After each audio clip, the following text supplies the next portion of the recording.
Bismillahirrahmanirrahim. Assalamualaikum warahmatullahi wabarakatuh. Waalaikumsalam warahmatullahi Waalaikumsalam wabarakatuh. warahmatullahi wabarakatuh. Shalom, Om Swastiwastu, Namo Buddhaya, Salam Kebajikan, Rahayu. Nah, perkenalkan teman-teman, kami dari kelompok 2 kelas B yang dimana pada hari ini akan menjelaskan jawaban soal terkait JIT atau Just in Time dan Difference Cost. Nah, yang dimana anggota dari kelompok 2 ini ada 8 orang. Kalian bisa lihat di PPT. Langsung saja untuk mengefisienkan waktu, kita akan membahas terkait soal pertama yaitu tentang just in time. Nah, di mana soal nomor 1 ini akan dipaparkan oleh Muhammad Fadli. Kepadanya saya persilahkan. Baik, sebelumnya saya ucapkan terima kasih kepada moderator. Nah, saya akan memaparkan mengenai poin yang pertama yaitu berapa banyak bahan baku yang harus dipesan agar dapat memenuhi kebutuhan produksi. Untuk menghitung jumlah bahan baku yang harus dipesan, kita perlu mengetahui terlebih dahulu yaitu total kebutuhan produksi dan mempertimbangkan persediaan yang ada serta safety stock. Pertama-tama perlu mengetahui total kebutuhan produksi bulanan yang dalam hal ini adalah 20.000 unit. Em, 20.000 unit ini adalah jumlah produk yang harus diproduksi untuk memenuhi permintaan pasar. Selanjutnya, harus mempertimbangkan persediaan yang ada dari bulan sebelumnya atau persediaan akhir, yaitu sebanyak 1.500 unit. Seperti yang kita ketahui bahwa metode JIT, in- JIT itu untuk meminimalkan persediaan, sedangkan jelas terlihat di sini bahwa persediaan akhirnya itu tinggal sekali sehingga diasumsikan terjadi penumpukan persediaan. Nah, jadi persediaan ini yang 1.500 unit akan mengurangi jumlah bahan baku yang perlu dipesan. Selain itu, perusahaan juga menetapkan safety stock sebesar 500 unit. Safety stock ini berfungsi sebagai cadangan untuk mengantisipasi fluktuasi permintaan atau keterlambatan dalam pengiriman bahan baku. Dengan informasi ini dapat menggunakan rumus berikut untuk menghitung jumlah bahan baku yang harus dipesan, yaitu dengan jumlah bahan baku yang harus dipesan sama dengan kebutuhan produksi ditambah dengan safety stock dan dikurangi dengan persediaan akhir. Jumlah bahan baku yang harus dipesan sama dengan yaitu 20.000 unit kebutuhan produksi ditambah dengan 500 unit yaitu safety stock dan dikurangi dengan 1.500 unit persediaan akhir. Setelah melakukan perhitungan, dapatlah hasil bahwa jumlah bahan baku yang harus dipesan adalah 19.000 unit, sehingga dapat disimpulkan bahwa memastikan kelancaran proses produksi dan memenuhi permintaan, perusahaan perlu memesan sebanyak 19.000 unit untuk bahan baku. Baik, itulah pemaparan dari saya. Selanjutnya saya persilahkan kepada pemateri kedua. Saya persilahkan. Baik, terima kasih atas kesempatan yang telah diberikan kepada saya. Di sini saya akan menjelaskan soal nomor 2 tentang JIT sendiri. Nah, di sini di mana hal yang dicari untuk di sini mengatakan bahwa kita harus berapa banyak waktu untuk memproduksi 20 unit produk. Nah, di sini yang pertama ada waktu proses per unit, di mana itu ada 20 menit. Terus kemudian total waktu untuk 20.000 unit, di mana 20.000 unit ini dikali dengan 20 menit per unit, didapatkan 400 menit. Kemudian diubah ke jam 400 menit itu dibagi 60 sama dengan 6.667 jam. Kemudian dihitung dalam hari kerja. 6.667 jam dibagi 8 jam per hari, di mana didapat 833,375 hari. Jadi untuk memproduksi suatu produk untuk memproduksi 20 unit produk dibutuhkan 400.000 menit atau sekitar 833,375 hari kerja. Mungkin itu saja dari saya serahkan kepada pemateri selanjutnya. Baik, terima kasih atas kesempatan dari Saudari Ita. Nah, saya sini perkenalkan, nama saya Debiara Mustafilah. Yang dimana pada kesempatan ini saya akan membahas soal nomor 3 dan juga nomor 4. Nomor 3 di sini, pertanyaannya, apakah perusahaan tersebut sudah menjalankan prinsip just in time dengan baik berdasarkan informasi dari soal-soal sebelumnya? Nah, jelaskan ini alasannya. Pembahasannya, apakah perusahaan ini telah menjalankan prinsip just in time dengan baik berdasarkan informasi yang telah tersedia. Seperti yang kita ketahui bahwa ternyata tujuan just in time ini kan prinsipnya untuk mengurangi persediaan dan meningkatkan efisiensi produk. Kunci dari just in time adalah memastikan bahwa produk dan penggandaan bahan baku dilakukan tepat waktu untuk memenuhi permintaan tanpa menimbun persediaan. Dengan kata lain, just in time ini pada pengelolaannya yang efisien dan responsif terhadap kebutuhan pasar. Namun, berdasarkan soal-soal tadi, yang nomor 1 dan 2, itu kita dapat menyimpulkan bahwa mereka memiliki persediaan akhir sebesar 1.500 unit, sementara safety stoknya yang ditargetkan itu hanya 500 unit. Ini menunjukkan bahwa perusahaan memiliki persediaan yang cukup tinggi dibandingkan dengan target yang seharusnya. Sehingga kondisi ini mengindikasikan bahwa perusahaan mungkin tidak sepenuhnya menerapkan prinsip just in time. Dalam konsep just in time kan ini tujuan utamanya adalah untuk meminimalkan persediaan agar tidak terjebak dalam biaya penyimpanan yang tinggi dan resiko barang usang. Dengan persediaan akhir yang melebihi safety stock, perusahaan ini berpotensi untuk menghadapi beberapa masalah. Salah satunya seperti persediaan yang berlebihan akan meningkatkan biaya penyimpanannya, yang akan menggerogoti sebuah profitabilitas dari sebuah perusahaan. Terus masalah keduanya yang bisa timbul itu adalah barang yang tidak terjual dalam waktu yang wajar itu akan mengalami masa usang atau expire atau kadaluarsa. Nah, terutama jika produk yang memiliki siklus hidup yang pendek ini. Itu tadi penjelasan dari saya tentang prinsip nomor 3. Lanjut saja ke soal nomor 4. Nah, nomor 4 ini apakah dampak yang ditimbulkan jika jumlah persediaan akhir bulan melebihi safety stock? Nah, di sini kita dapat lihat bahwa beberapa dampak yang mungkin timbul itu adalah pertama, salah satu dampaknya yang paling langsung adalah peningkatan biaya penyimpanan yang seperti saya jelaskan tadi pada soal nomor 3. Ketika perusahaan ini memiliki persediaan yang berlebihan, biaya yang dikeluarkan untuk menyimpan barang-barang tersebut akan meningkat. Ini seperti contohnya biaya sewa gudang, biaya asuransi, biaya pemeliharaan, gitu. Selanjutnya di sini ada resiko usangnya. Nah, barang yang disimpan dalam jumlah besar kan berisiko menjadi usang atau kadaluarsa, terutama jika siklusnya pendek ketika produk ini tidak terjual dalam waktu yang wajar.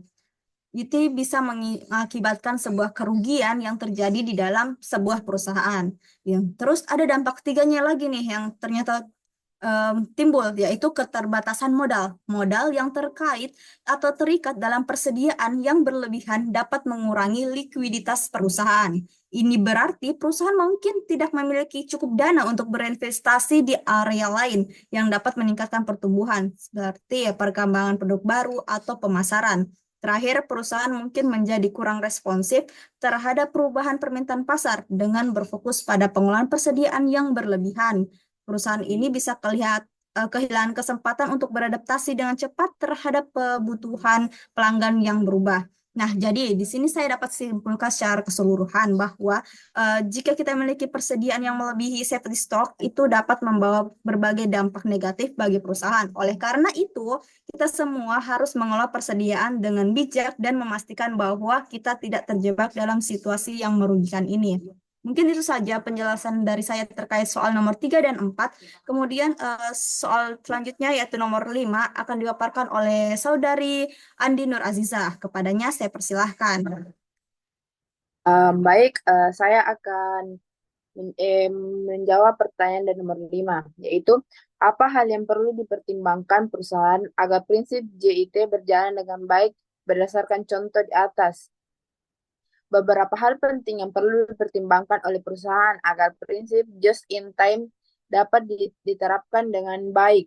Pertama ialah mengelola rantai pasokan. Perusahaan perlu memastikan bahwa pemasokan dapat memenuhi kebutuhan bahan baku tepat waktu dalam jumlah yang diperlukan. Yang kedua yaitu perencanaan produksi. Perencanaan produksi yang optimal sangat diperlukan. Perusahaan harus dapat menyesuaikan jadwal produksi dengan permintaan pasar untuk menghindari overproduksi. Yang ketiga itu kualitas produk. Kualitas produk yang dihasilkan harus juga dijaga dengan baik. Memastikan bahwa produk memiliki kualitas yang baik akan mengurangi kemungkinan retur dan pemborosan. Yang keempat itu pelatihan karyawan.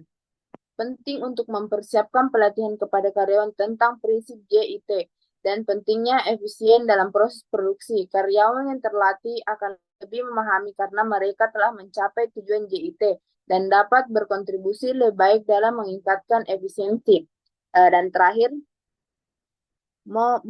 monitoring dan evaluasi terakhir. Perusahaan harus secara rutin memantau dan mengevaluasi proses produksi serta persediaan. Dengan melakukan monitoring yang baik, perusahaan dapat mengidentifikasi area yang perlu diperbaiki dan mengambil tindakan yang diperlukan untuk meningkatkan penerapan JIT. Nah, jadi saya dapat menyimpulkan yaitu dengan pertimbangan hal-hal di atas, perusahaan dapat meningkatkan efektivitas penerapan prinsip just in time yang pada generalnya akan membantu mengurangi biaya, meningkatkan efisiensi, dan memenuhi kebutuhan pelanggan dengan lebih baik. Sekian dari saya akan memberikan ini untuk presentasi selanjutnya. Baik, kepada presentator yang memaparkan different cost, yaitu Priscilia Opi Putri, saya persilahkan kepadanya untuk memaparkan. Baik, terima kasih atas kesempatan yang diberikan kepada saya. Di sini saya akan menjawab pertanyaan nomor 1 yang dimana itu hitunglah total biaya untuk memproduksi produk A dan produk B saat ini. Dan dalam pembahasannya yaitu yang dimana slide selanjutnya.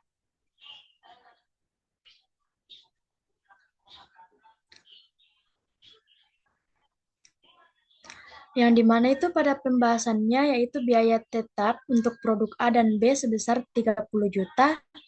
Dan yang kedua, biaya variabel untuk produk A sebesar 25.000 per unit, biaya variabel untuk produk B sebesar 30.000 per unit, dan jumlah unit yang diproduksi produk A sebesar 10.000 per unit dan produk B sebesar 12.000 per unit. Di mana dalam perhitungannya yaitu total biaya untuk produk A sebesar 30 juta ditambah dengan biaya variabel per unit sebesar 25.000 dikali dengan jumlah unit 10.000 dan akan menghasilkan total biaya sebesar 280 juta. Dan yang kedua, pada biaya untuk produk B, di mana sebesar 30 juta dan biaya variabel per unit 30.000 dikali dengan jumlah per unitnya yaitu sebesar 12.000 dengan biaya total, jumlah total yaitu sebesar 390 juta. Jadi total biaya saat ini adalah 280 juta ditambah dengan 390 juta sebesar 670 juta. Mungkin itu saja yang dapat saya paparkan. Saya kembalikan ke pemateri selanjutnya.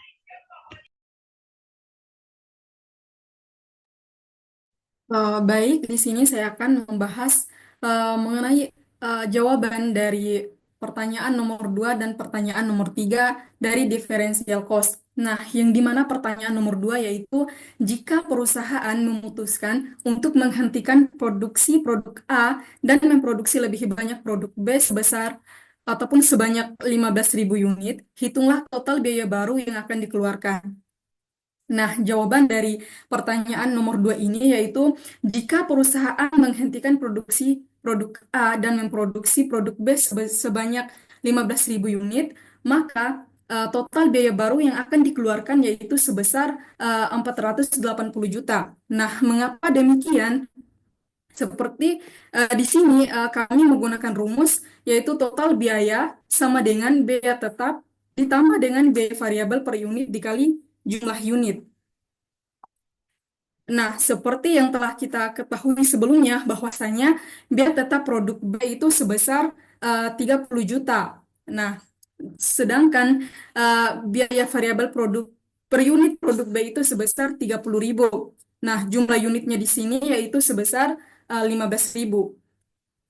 Nah, sehingga ketika kita masukkan di dalam rumusnya, yaitu eh, biaya tetap 30 juta ditambah dengan biaya variabel per unit produk B sebesar 30.000 dikali dengan jumlah unit sebesar 15.000, sehingga menghasilkan 480 juta. Nah, selanjutnya saya akan membahas mengenai jawaban dari pertanyaan nomor 3, yang dimana pertanyaannya adalah berapa besar biaya diferensial, biaya tambahan atau penghematan jika perusahaan beralih dari memproduksi produk A ke memproduksi lebih banyak produk B. Nah, biaya diferensial dapat dihitung dengan mengurangkan total biaya baru dari total biaya saat ini. Rumus yang digunakan di sini yaitu total biaya baru dikurang dengan total biaya produk A ditambah total biaya produk B saat ini, sehingga menghasilkan total biaya baru yang kita dapatkan sebelumnya yaitu sebesar 480 juta dikurangi dengan total biaya produk A ditambah dengan total biaya produk B saat ini itu sebesar 670 juta, sehingga menghasilkan minus 190 juta. Nah, dari hasil perhitungan di atas menunjukkan bahwa perusahaan akan mengalami penghematan sebesar Rp 190 juta jika beralih dari memproduksi produk A ke memproduksi lebih banyak produk B. Ini menunjukkan bahwa keputusan untuk menghentikan produksi produk A dan memfokuskan sumber daya pada produk B dapat memberikan manfaat finansial yang signifikan bagi perusahaan. Nah, sehingga kesimpulan dari soal nomor 1 dan 2 ialah mempertimbangkan analisis biaya diferensial ini, perusahaan dapat membuat keputusan yang lebih baik dalam pengelolaan sumber daya dan strategi produksinya. Mungkin sekian dari saya alihkan untuk pembahasan selanjutnya kepada presentator selanjutnya, yaitu Nurul Latifah Aziz. Kepadanya saya persilahkan. Oke, baik. Terima kasih. Di sini saya akan menjawab soal nomor 4 terkait differential cost, yang dimana pertanyaannya adalah, jika kalian berposisi sebagai pengambil keputusan, apa keputusan yang diambil dan jelaskan apa alasannya. Nah, pembahasannya di sini yaitu, setelah melakukan diskusi yang cukup lama, dan dari hasil diskusi tersebut dapat kami simpulkan bahwa sebagai pengambil keputusan, kami akan merekomendasikan untuk menghentikan produksi produk A dan memfokuskan sumber daya untuk memproduksi lebih banyak produk B. Nah, alasan untuk keputusan ini adalah yang pertama, peralihan ini menghasilkan penghematan biaya yang signifikan. Nah, berdasarkan analisis biaya diferensial, kita menemukan bahwa dengan menghentikan produksi produk A, perusahaan dapat menghemat hingga 190 juta. Nah, penghematan ini sangat penting untuk meningkatkan profitabilitas perusahaan dan memberikan ruang untuk investasi di area lain yang lebih menguntungkan. Nah, selanjutnya kita perlu mempertimbangkan permintaan pasar. Nah, jika produk B memiliki permintaan yang lebih tinggi dibandingkan dengan produk A, maka memproduksi lebih banyak produk B akan lebih menguntungkan. Nah, dengan memenuhi permintaan pasar yang lebih besar, perusahaan tidak hanya dapat meningkatkan pendapatan, tetapi juga memperkuat posisinya di pasar. Nah, terakhir itu keputusan ini juga berkaitan dengan optimalisasi sumber daya. Nah, dengan mengalihkan kapasitas produksi dari produk A ke produk B, perusahaan dapat memanfaatkan sumber daya yang ada secara lebih efisien. Nah, ini termasuk tenaga kerja, mesin, dan juga bahan baku yang akan digunakan untuk memproduksi produk B. Nah, dengan cara ini perusahaan dapat meningkatkan produktivitas dan mengurangi pemborosan. Nah, untuk kesimpulannya, Dengan mempertimbangkan penghematan biaya, permintaan pasar, dan juga optimalisasi sumber daya, kami yakin bahwa keputusan untuk menghentikan produksi produk A dan memfokuskan pada produk B adalah langkah yang tepat untuk meningkatkan kinerja perusahaan. Nah, pertanyaan selanjutnya akan dipaparkan oleh Nur Asliana. Kepadanya dipersilahkan.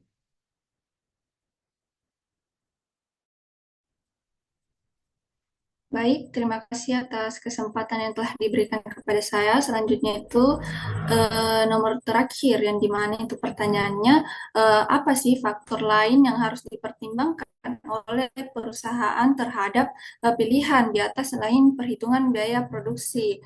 Nah, di sini itu ada beberapa hal penting yang perlu dipertimbangkan oleh perusahaan agar prinsip just in time dapat diterapkan dengan baik. Nah, yang pertama itu pengelolaan rantai pasokan. Perusahaan perlu memastikan bahwa pemasokan dapat memenuhi kebutuhan bahan baku tepat waktu dan dalam jumlah yang diperlukan. Nah, kerjasama yang baik dengan pemasok sangat penting untuk menghindari keterlambatan dalam pengadaan bahan baku yang dapat mengganggu proses produksi. Yang kedua, perencanaan produksi. Perencanaan produksi yang optimal sangat diperlukan karena perusahaan harus dapat menyesuaikan jadwal produksi dengan permintaan pasar untuk menghindari overproduksi. Dengan perencanaan yang baik, perusahaan dapat memproduksi hanya sesuai dengan kebutuhan, sehingga mengurangi risiko persediaan berlebihan. Nah, yang ketiga, kualitas produk. Kualitas produk yang dihasilkan harus dijaga dengan baik. Memastikan bahwa produk memiliki kualitas yang baik akan mengurangi kemungkinan retur dan pemborosan. Dalam konteks just in time ini, produk yang berkualitas tinggi akan meningkatkan kepuasan pelanggan dan mengurangi biaya yang terkait dengan produk cacat. Yang keempat, pelatihan karyawan. Nah, penting untuk memberikan pelatihan kepada karyawan karena penting efisiensi dalam proses produksi. Dan yang terakhir itu monitoring dan evaluasi terakhir. Nah, perusahaan harus secara rutin memantau dan mengevaluasi proses produksi serta persediaan. Dengan demikian, melakukan monitoring yang baik, perusahaan dapat mengidentifikasi area yang perlu diperbaiki dan mengambil tindakan yang diperlukan untuk meningkatkan penerapan just in time ini. Dengan beberapa faktor ini dapat dipertimbangkan hal-hal di atas, perusahaan dapat meningkatkan efektivitas penerapan prinsip just in time yang pada gilirannya akan membantu mengurangi biaya, meningkatkan efisiensi, dan memenuhi kebutuhan pelanggan yang lebih baik. Sekian dari saya, mungkin itu jawaban yang sempat saya sampaikan. Selanjutnya saya kembalikan ke rekan saya, yaitu Igustina. Terima kasih. Baik, mungkin sekian pemaparan jawaban dari kami, dan di sini saya akan membacakan kesimpulan dari jawaban yang telah kami paparkan tadi. Nah, di sini kesimpulan terkait just in time dan differential cost menunjukkan bahwa penerapan JIT ini memerlukan perencanaan yang cermat untuk memastikan persediaan tidak melebihi safety stock. Nah, guna menghindari pemborosan dan juga biaya penyimpanan yang tinggi. Nah, selain itu, perusahaan harus mempertimbangkan keandalan pemasok dan efisiensi proses produksi untuk mengoptimalkan sistem JIT ini. Nah, di sisi lain, analisis biaya diferensial penting untuk mengevaluasi keputusan produksi seperti menghentikan produk tertentu untuk fokus pada produk lain. Perhitungan biaya yang akurat dan pertimbangan faktor-faktor eksternal seperti permintaan pasar dan dampak terhadap karyawan sangat penting dalam pengambilan keputusan strategi yang menguntungkan bagi perusahaan. Nah, mungkin sekian dari kami. Kami dari kelompok 2 kelas B mengundur diri. Lebih dan kurangnya kami mohon maaf. Assalamualaikum warahmatullahi wabarakatuh.